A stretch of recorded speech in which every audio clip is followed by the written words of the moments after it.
बिस्मिल्लाहिर्रहमानिर्रहीम अल्लाहुम्मा सल्ली अला मुहम्मद व अला आलि मुहम्मद। डियर स्टूडेंट्स, आज का जो हमारा लेक्चर है वो फाइलम नाइडेरिया का सेकंड लेक्चर है। इस लेक्चर में हम बात करेंगे अल्टरनेशन ऑफ जनरेशन की, और इस अल्टरनेशन ऑफ जनरेशन में हम body forms of phylum Cnidaria की भी बात करेंगे। अल्टरनेशन ऑफ जनरेशन को स्टडी करने से पहले हम बात करते हैं बॉडी फॉर्म की। फाइलम नाइडेरिया के अंदर दो तरह की बॉडी फॉर्म्स पाई जाती हैं। एक हमारे पास एसेक्सुअल बॉडी फॉर्म होती है और दूसरी सेक्सुअल बॉडी फॉर्म होती है।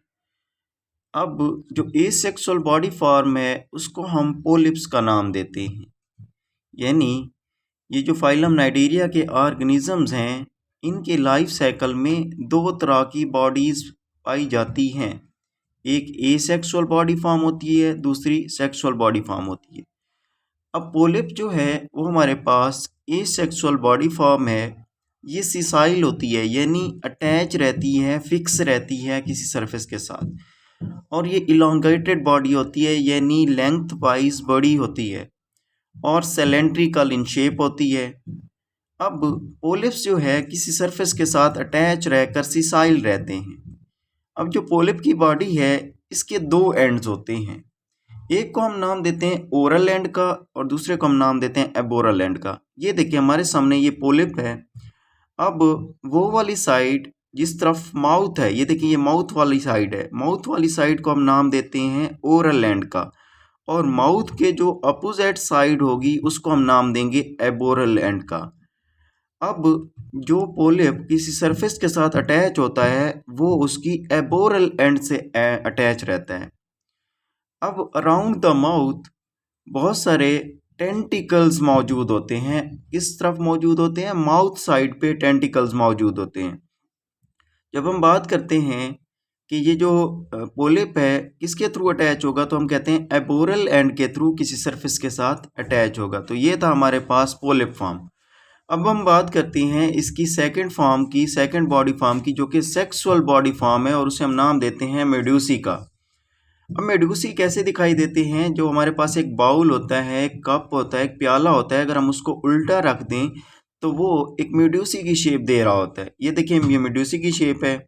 अब इसमें क्या होता है, इसमें जो ओरल एंड होता है वो नीचे की तरफ होता है। ये देखिए ये उसका ओरल एंड है। अब इसमें ऐसा होता है कि जो टेंटिकल्स हैं वो इसकी साइड्स से डेंगल हो रहे होते हैं, यानी लटक रहे होते हैं। ये डेंगलिंग है, ये टेंटिकल्स की डेंगलिंग है, यानी दोनों किनारों पर ये टेंटिकल्स डेंगल हो रहे हैं। अब क्योंकि इसका माउथ इनसाइड यानी नीचे की तरफ मौजूद है, अब इसीलिए ये जो टेंटिकल्स हैं ये भी नीचे की तरफ ही डेंगल हो रहे हैं। नेक्स्ट बात करते हैं हम अल्टरनेशन ऑफ जनरेशन की, यानी पोलिप्स का मेडूसी में चेंज होना और मेडूसा का फिर दोबारा पोलिप्स में चेंज हो जाना। ये हमारे पास अल्टरनेशन ऑफ जनरेशन कहलाता है। हमें पता है कि जो पोलिप है एसेक्सुअल फॉर्म है, बॉडी फॉर्म है। अब एसेक्सुअल बॉडी फॉर्म है तो पोलिप्स के अंदर क्या होती है, एग्रेशन ऑफ सेल्स बनता है और एक बडिंग की फॉर्म में सामने आ जाता है। बड जब अलहदा होगी तो वो बड किस में चेंज हो जाएगी? मेडूसा के अंदर चेंज हो जाएगी। मेडूसा एक सेक्सुअल बॉडी फॉर्म है। इसके अंदर गैमीट्स प्रोड्यूस होंगे। गैमीट्स जब आपस में यूनाइट होंगे तो वो फर्टिलाइजेशन कर लेंगे। फर्टिलाइजेशन के नतीजे में जाइगोट बनेगा, और जाइगोट वो किस में चेंज हो जाएगा? पोलिप्स के अंदर चेंज हो जाएगा। ऐसे मेडूसी पोलिप्स मेडूसी के अंदर और मेडूसा पोलिप्स के अंदर चेंज होते रहेंगे। इस प्रोसेस को हम नाम देते हैं alternation of generation in Cnidaria. अब हम इनके फर्दर भी देखते हैं कि नाइडेरिया के अंदर डाइजेशन किस तरह होती है। अब जो नाइडेरिया का डाइजेस्टिव सिस्टम है वो एक इनकम्प्लीट डाइजेस्टिव सिस्टम है, जिसको हम गैस्ट्रोवेस्कुलर कैविटी का नाम देते हैं। अब गैस्ट्रोवेस्कुलर कैविटी क्या होगी?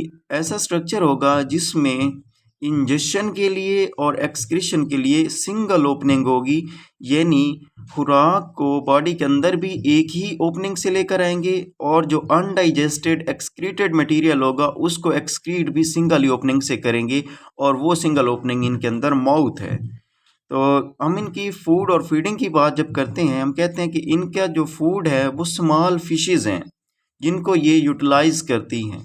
अब इनके अंदर नेमेटोसिस्ट मौजूद होते हैं जो कि समहाउ उस अपने प्रे को पैरालाइज करती हैं और फिर उसको इनटेक करती हैं बॉडी के अंदर। फिर हमारे पास है डाइजेशन का मैकेनिज्म इनके अंदर किस तरह होता है। अब लेट करें कि माउथ के थ्रू जो फूड है इनकी बॉडी के अंदर एंटर हो गई है।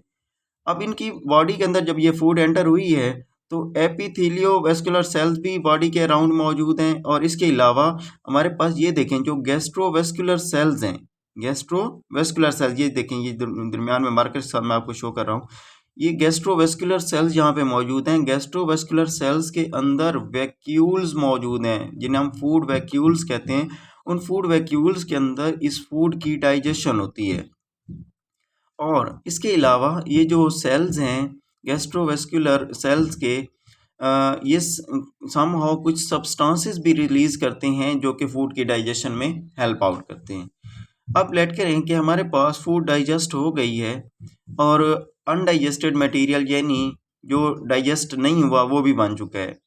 अब कैसा होगा, इसको सेल से बाहर कैसे निकालते हैं या बॉडी से बाहर कैसे निकालते हैं।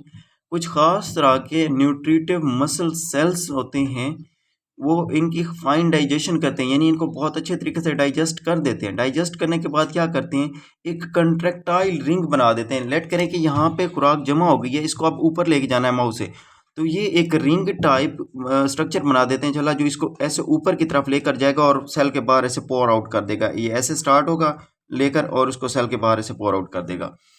अब जब हम इनके मूवमेंट की बात करेंगे, मूवमेंट के लिए इनके पास स्पेशलाइज्ड एपिथेलियोवेस्कुलर सेल्स मौजूद होते हैं।